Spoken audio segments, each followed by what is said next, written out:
Hello YouTube, welcome back to Assetto Corsa. When's this coming out? Wednesday? Hopefully Wednesday, because I missed the Sunday video. Sometimes it's really difficult to get videos done. Anyway, today we're continuing with the Porsche pack because there's still a few more Porsches that we need to have a look at. I think there's maybe 2 or 3 more after this that I want to be having a look at. And we're looking at this one, which is the, I believe it's pronounced Macan Turbo. So this is the Porsche Macan Turbo. What is this exactly? Well, I think it's an SUV. I mean, it looks like an SUV, but maybe it looks a bit like a baby SUV, to be completely honest. I'm not entirely certain, but it's definitely a big 4x4. You know, one of those all-wheel drive, front-engine all-wheel drive cars. So, what we would be expecting out of this is, well, hang on a second. There we go. That's better. We would be expecting maybe something like what we got on the Cayenne. Well, this is not what we got in the Cayenne, because the Cayenne I really didn't like. It just, I don't know, it felt a bit roly-poly. It just felt a bit rubbish, to be honest. It didn't feel that powerful, didn't feel that fun, felt very dull, very lifeless. So that's what I'm comparing it against. This is obviously being compared against that car. Let's go into the specs before we start going into what it's like in Assetto Corsa. It's a V6 3.6 litre V6 front engine, of course, all-wheel drive, producing 400 horsepower or brake horsepower. Well, actually it's 400 horsepower, but I think it's slightly less on brake horsepower or something. It's a bit different, at 6,000 RPM and 550 Newton meters of torque, between 1,300 and 4,500 RPM. So a nice generous load of torque right there. 0 to 62 miles an hour in 4.8 seconds and 0 to 100 miles an hour in 11.1 seconds. So pretty good actually. And it weighs about, its unladen weight is 2 tons, so it's a heavy car as well. Although that being said, if we do consider this is the heavy car, but something like a Porsche Continental or something is really heavy as well. You know, it's coming close to, or if not beating this in weight. Now I think it's close, isn't it? 1.8 tons or something. Maybe 1.8 tons or something like that. Anyway, those cars, those fast saloon luxury GT cars, are around this kind of weight as well, which means that for this car it's kind of light. It is kind of light. And if you do want to purchase one, £62,540, including VAT, which is 20% tax in the UK. So you can work that out, whatever it is in your own countries.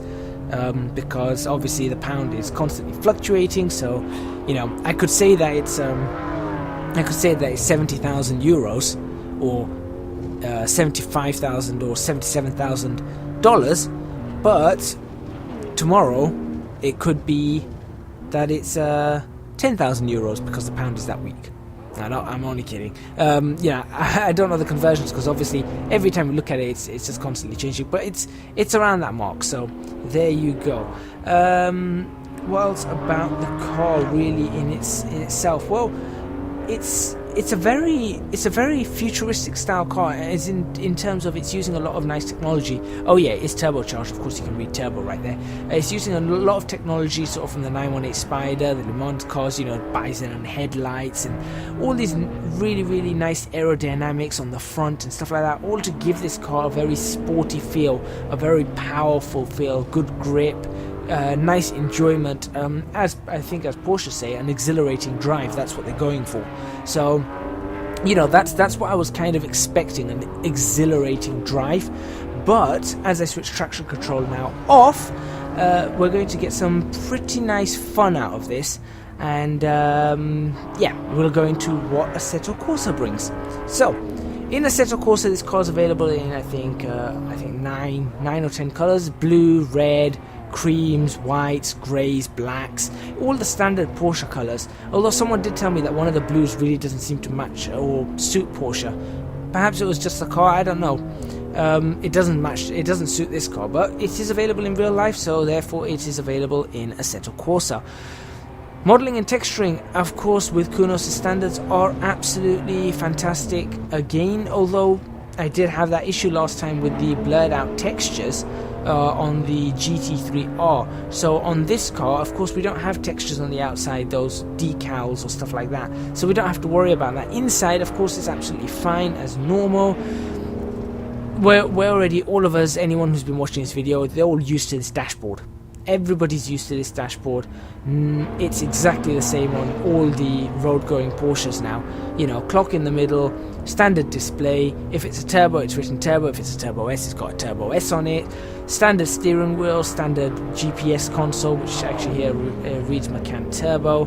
Although it has a bit more luxury because it is a bit more upmarket as an SUV, so it does look a little bit more luxurious. And of course, the dashboard styling is slightly different because of the shape of the windscreen and the shape of, obviously, the shape of the interior being higher up and stuff like that. But it's still a very, very nice cabin. So it does look very, very enjoyable. Sounds wise, well, it sounds like a V6. As you can see, I'm sliding this car. I am actually sliding this car. V6 sounds fine, you know, nothing too special about V6 engine.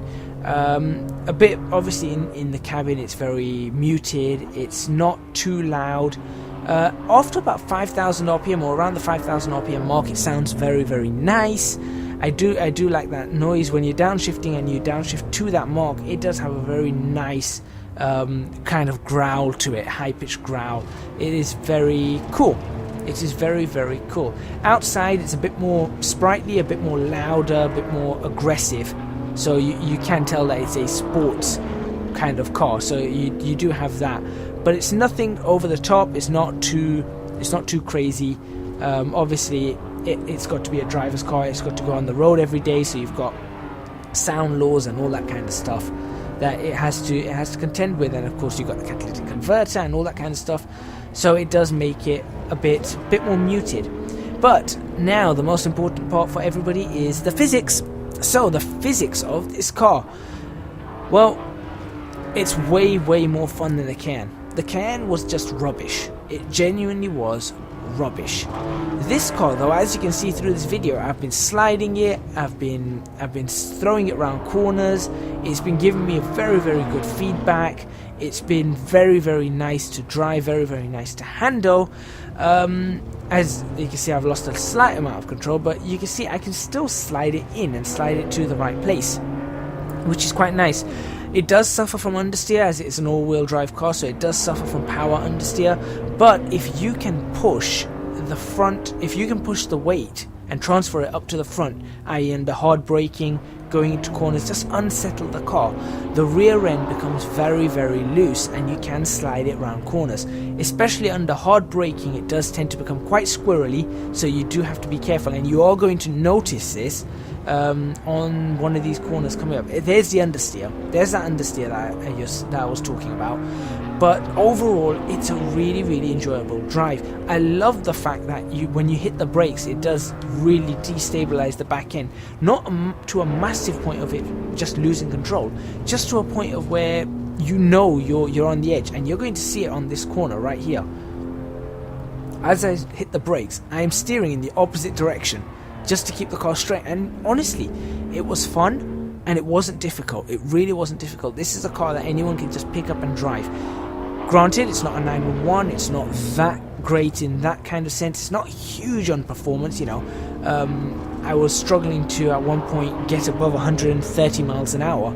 I was going uphill, but I was struggling, whilst other cars would have been doing 150, 160 there. This car was struggling to get over 125 or 130. But it is what it is. It's not a car designed for the racetrack, but it is a car that has been given racetrack elements in it. So with that in mind, I think I'm going to give this car a... I've got to think about this one. I can give this an 8.5 out of 10. Yeah, I think I'm going to do that. I'm going to give this car an 8.5 out of 10. Simply because it's not actually, no, I'll give it an 8.75 out of 10.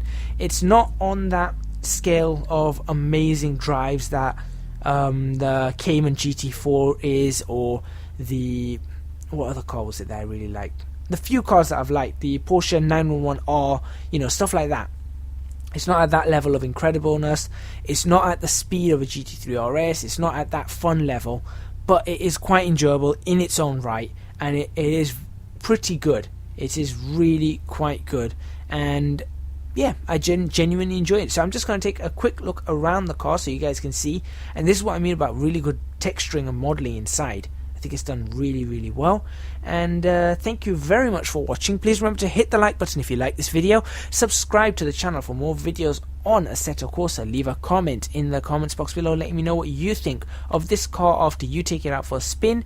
And do check out my Patreon scheme. Links to that are in the description box below. I would really, really appreciate your support. Thank you very much for watching, and I hope to see you guys in the next episode.